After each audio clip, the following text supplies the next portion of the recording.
pudor, aidós, como recato sagrado. O amor do homem à divindade, neste caso, está falando do homem grego, antigo. Não tem uma expressão tão vívida, cordial ou arrebatada como a que se verifica na religião de agora. Pois não é amor a um ser amante, paternal e salvador. Na religião grega antiga, o amor que se tem aos deuses é o apreço à realidade. Aquilo que é presente. Enquanto que na religião de agora, o amor é a um ser amante, paternal e salvador. Nem por isso, contudo, a da religião antiga é um amor menos autêntico, porque nele não há qualquer desejo pessoal, enquanto que na religião de agora depende do desejo pessoal. A religião é individualizada, é da intimidade, é uma busca individual do homem pela divindade, enquanto que na antiga não. Na antiga, a divindade era alguma coisa com a qual se lidava coletivamente. Então, na religião antiga, é amor da essência, tocado de essencialidade originária. É sim, face ao patentear-se da profundeza de todo o ser, arrebatamento e fascinação do espírito que daí recebe, mas das mãos dos deuses, sua própria existência renovada. Então, como é esse amor? Face ao ser, a tudo que existe, esse tudo que existe tem a sua profundidade patenteada. Os homens percebem, os gregos antigos percebiam a profundeza de tudo aquilo que existia. E essa percepção é um arrebatamento espiritual. Pois na forma do Deus, e só nela, o ser do universo se acha íntegro. Só nela conhecimento e verdade, subjetivo e objetivo se correspondem, são uma coisa só. Na realidade,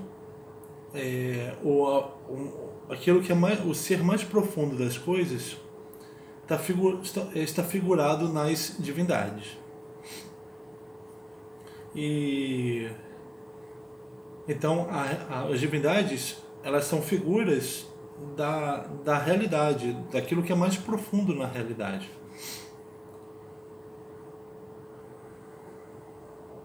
E essas figuras divinas, elas são a verdade sobre aquilo que existe, né? O ser profundo das coisas, é a verdade daquilo que existe. É uma integração entre o subjetivo e o objetivo. As divindades eram objetivas porque são a realidade no seu mais profundo, e são subjetivas também porque elas fascinam o espírito do homem, né?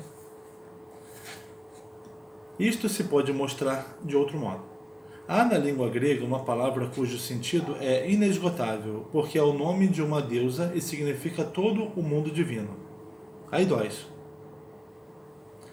Costuma-se traduzi-la por pudor. Mas não é pudor por algo de que deveríamos sentir vergonha, e sim o sagrado recato em face do intocável, a delicadeza do coração e do espírito, a consideração, o respeito e, na vida sexual, a serenidade e pureza virginal. Então, o pudor, essa deusa, não é algo que o homem faz que o envergonhe. Não é isso. É um aspecto da realidade. É a exigência da piedade, da consideração para com as divindades. É a consideração que a toma como intocável, que toma como delicada, pura, né?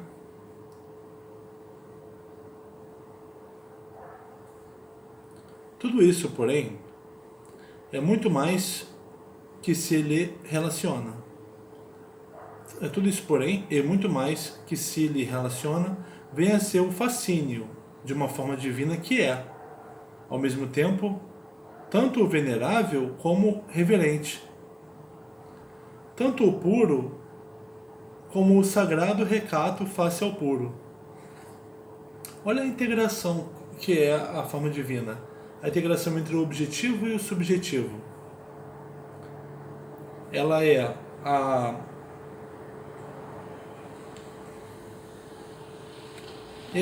o aidós, né? Esse fascínio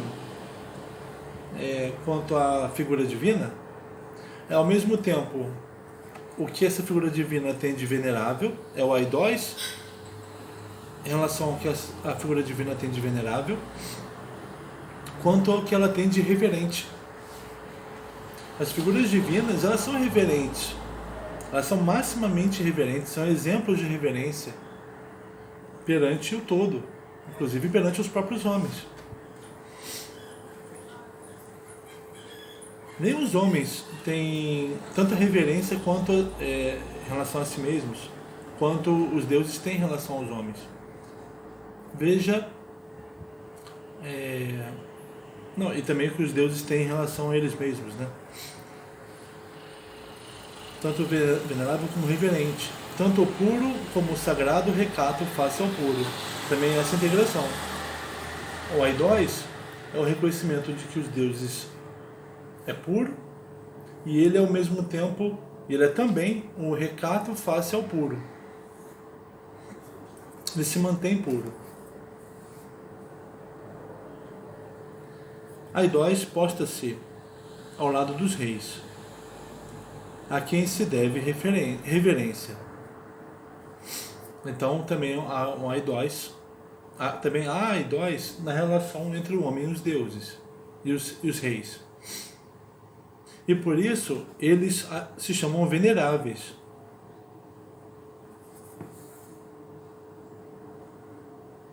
Mas acompanha também o forasteiro que carece de proteção e hospitalidade. Então a hospitalidade, o estrangeiro também se deve ter pudor diante do estrangeiro. Se deve ter delicadeza com o estrangeiro. Se deve cuidar do estrangeiro. Uma boa palavra para a gente pensar também o aidós, como pudor, para não pensar isso como vergonha, pensa como cuidado.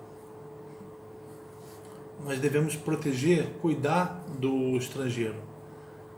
Assim como a esposa, a quem é devida honrosa consideração. Os deuses, eles exigem cuidado, e eles são aqueles mesmos que também exigem cuidado.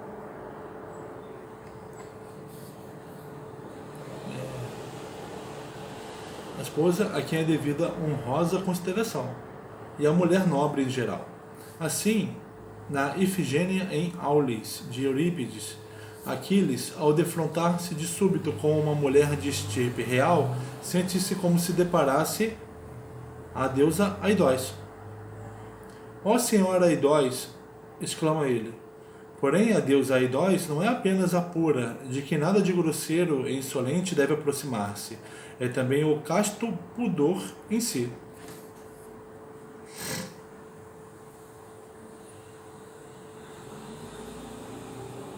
Aidós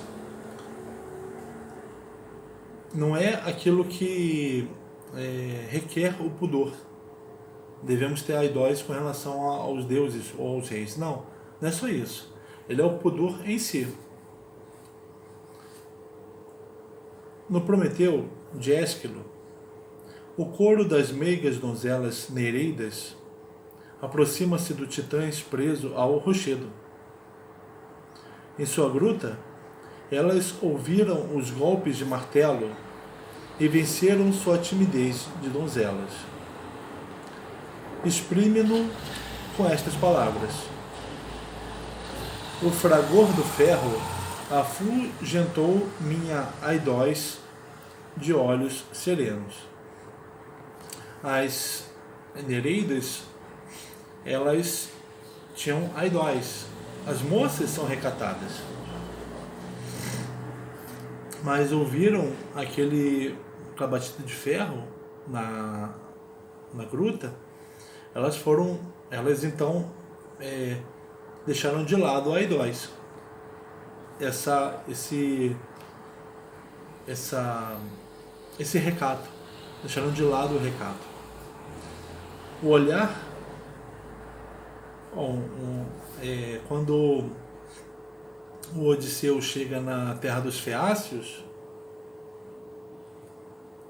ele aparece nu para as moças que acompanhavam a princesa Náusica. A Náusica não foge. Atena a fez ficar. Atena a fez ficar e a fez perder naquele momento o pudor. É momentâneo, o pudor é necessário, né? Mas o pudor diante no homem nu era necessário. A falta dele era necessária naquele momento para que ela pudesse ajudar o Odisseu.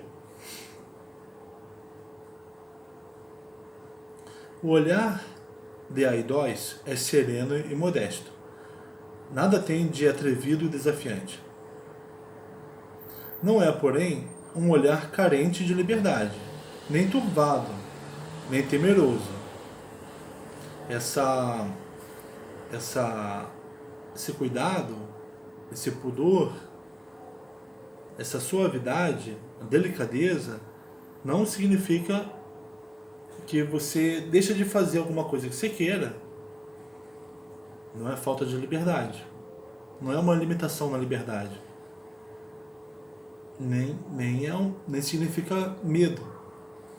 Na Ifigênia em Aulis de Eurípides, Clitemnestra, em um momento de extrema aflição, em que sua filha está para ser imolada, implora a ajuda de Aquiles.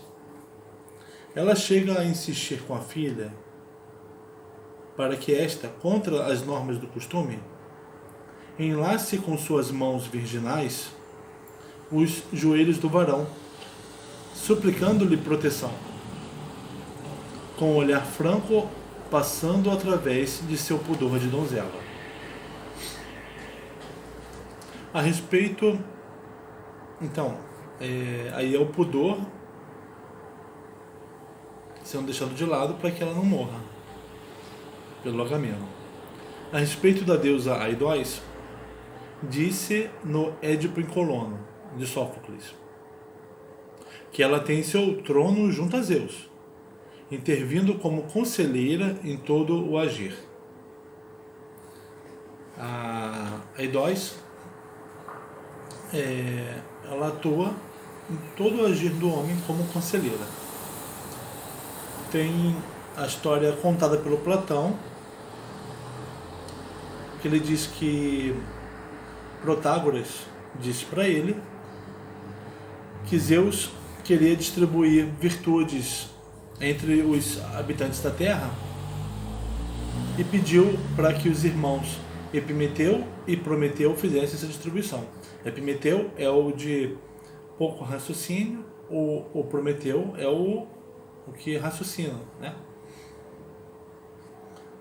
O Prometeu deixou essa tarefa com o Epimeteu, que fez a distribuição das virtudes, mas quando ele percebeu, faltava distribuição, faltava dar uma virtude para a raça humana. Ele se desesperou, o irmão dele também, eles falaram isso para Zeus, né? Que mandou que se desse aos homens duas virtudes, aidós e de quê? Pudor, recato, elegância e justiça. Essas duas coisas eram necessárias para o homem sobreviver. Tanto como ser alto para a girafa, ser ágil para o macaco, se impor para o leão, os homens deveriam ter essas duas virtudes, o pudor e a justiça. Sem elas, ele não conseguiria sobreviver. Tanto que se o homem não tivesse um deles, Zeus mataria. Não há justiça sem o pudor. Não há justiça que não seja cuidadosa, não seja reverente aos deuses, aos homens. Reverência também é uma boa palavra, né? Como sinônimo como um exemplo, uma tradução para o aidós. E não há reverência sem justiça, senão é bajulação.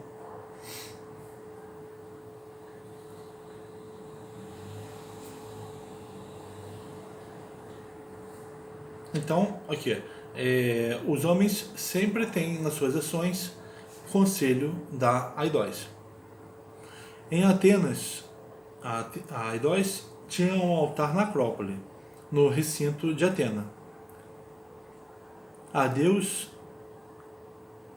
deusa virgem, né, Atena, de quem se dizia que ela fora ama. Na Idade de Ferro, em que reina todo o mal, diz Hesíodo, que ela, a aidós, envolta em sua veste alvenitente, foi-se embora do mundo dos homens rumo ao céu, onde, segundo testemunhos posteriores, ela brilha transformada na constelação de Virgem.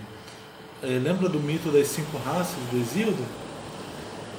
Contando do apogeu até o último estágio do homem, o mais baixo, a raça de ouro, raça de prata, raça de bronze, raça dos heróis e a raça de ferro, que é a que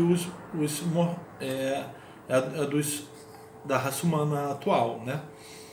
E nessa, na raça de ferro, os homens foram abandonados pela aidós. Voltou para o céu.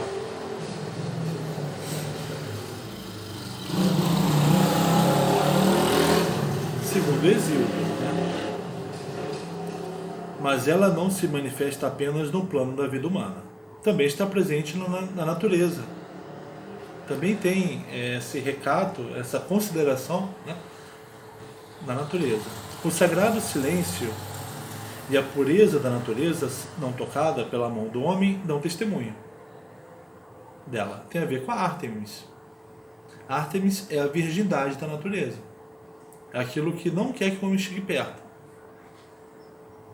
O Hipólito de Eurípides colhe para a virginal Ártemis o ramalhete de flores frescas na veiga intacta, onde o pastor não se atreve a apacentar o rebanho e jamais o ferro aguçado irrompeu, e apenas perpassam os enxames de abelhas na primavera. Aí reina Aidós, destilando o orvalho do puro elemento. Na natureza intocada, não roçada pelo homem, reina Aidós. E ali que Hipólito colheu flores para presentear Ártemis, também intocada.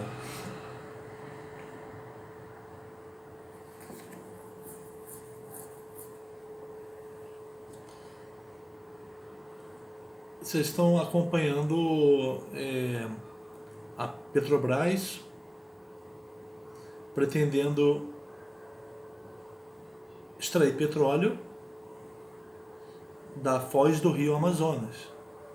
E está havendo uma discussão entre a diretoria da Petrobras e o IBAMA, o Ministério do Meio Ambiente. Petrobras quer explorar e o IBAMA não quer permitir. Então, não permitiu. O que norteia a decisão do IBAMA é a necessidade de se preservar, de não se tocar, nem sob o pretexto da chamada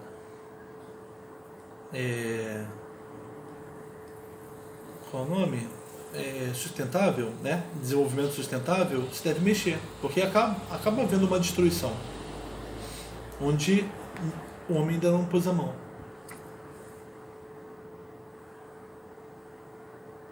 É isso. Aí dói. É a reverência com relação à natureza. Na natureza. É aquilo que você sente quando você vê um animal no ambiente selvagem, bem diferente do que você sente quando você vê um animal no zoológico. Tem algo de sagrado. Quando se tem uma filmagem do Pantanal, você vê os tuiuius voando, tem algo de sagrado aí, né? Aquilo o homem não pôs a mão. Onde aquela ave pousa, onde ela se alimenta,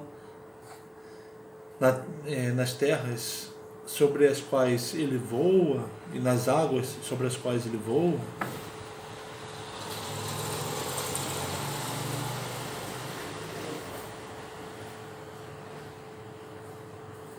O que nesta passagem se diz de Aidós? Disse das ninfas em um hino órfico. Graciosas donzelas dos sagrados e plácidos recessos dos prados, das selvas e das montanhas, as ninfas bem poderiam chamar-se todas elas de Aidós, de tão recatadas que são, porque isso é a definição delas, das donzelas, das ninfas, né? Que são divindades que habitam esses lugares intocados, né? E de fato ocorre que uma vez se dá este nome à sua rainha, Ártemis, rainha das ninfas. Nas recônditas grutas rochosas sente-se a presença de Aidós.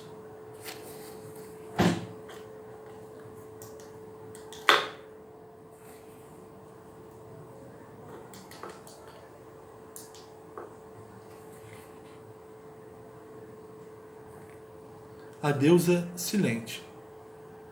Face a seu sagrado silêncio, a infortunada Andrômeda roga ao eco que não deixe cessar seus lamentos com forte ressonância. Deste modo, Aidós é todo um mundo, compreendendo no divino espírito tudo quanto vive, todo o elementar, o rebento da pureza, o sagrado e o recato em face do sagrado. Essa dupla. Ela é tanto, a Aidós é tanto o sagrado quanto o recato em face do sagrado. Ela é o sagrado que há na natureza, quanto o recato diante do sagrado que há na natureza. Porque para você ver, o sagrado, perceber o sagrado de uma coisa, está indissociável da atitude com aquilo como para um sagrado. A reverência perante aquilo. Algo que você vê uma princesa, né? Ela é a pureza e ela é ao mesmo tempo a reverência àquela pureza.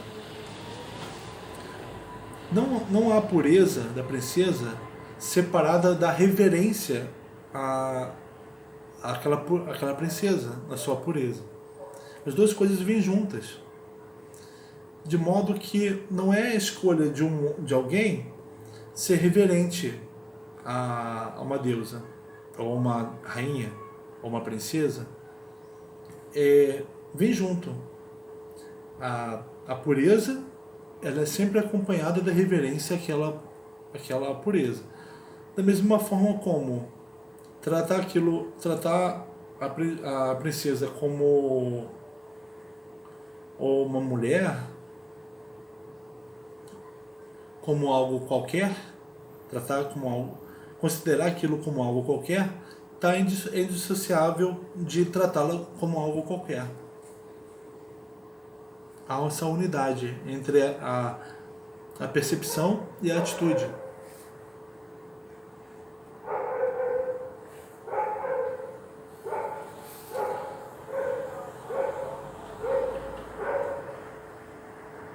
Tudo em um. É o ser inteiro e perfeito em si mesmo. Então a eidós, ela é inteira em si mesma. Ela é a reunião entre a pureza e a reverência ante a pureza. Por isso ela é inteira em si mesma. Havemos de vê-lo com clareza ainda maior em outra figura. Aí ele vai falar no próximo trecho da alegria.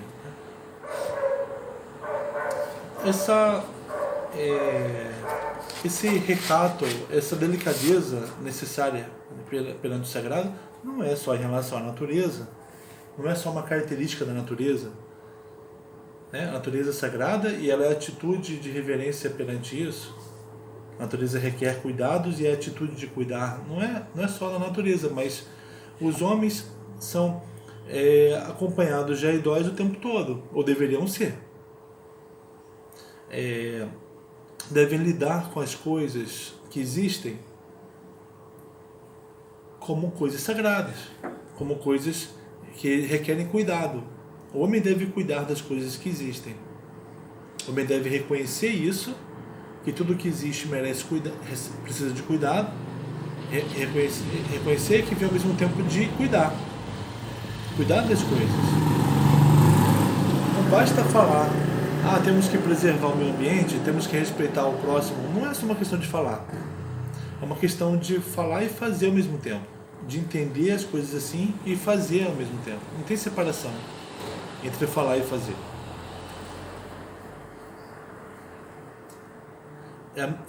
Há uma unidade entre falar e fazer. Então, ficamos por aqui.